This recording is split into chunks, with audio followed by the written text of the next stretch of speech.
Assalomu alaykum. Baliqni ko'rasizlarmi? Mana shu baliq bitta ko'zli baliq, bitta ko'zi bor. Bitta ko'zi bor. Qani bir tarafi oq, bir tarafi. Bu Musa alayhisalom ashabini dengizga urganda, dengiz ikkiga yorilganda, mana shu baliqlar ham ikkiga bo'linib ketgan. Mana shunday bo'lib qolgan, subhanalloh. Allohning izni bilan, Allohning qudrati bilan mana qaranglar. Bir tarafi oq, bir tarafi qora. Ko'zi ham bitta. Mana qaranglar. Mana shu tarafda. Hozir ko'rsataman ko'zini. Mana shu tarafda bitta ko'zi bor, xolos. Qani yoriqqa. Ko'rsataylik yoriqqa qilib. Mana. Bu tarafida ko'zi yo'q. Bilasizlarmi? Bular shunaqa mana. Baliqlarda xila bor.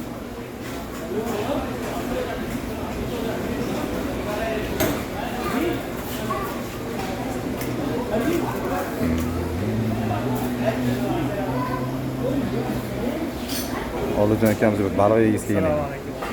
Qanaqa baliq yegilarga ayta olasizlar? Hammasidan boshqa.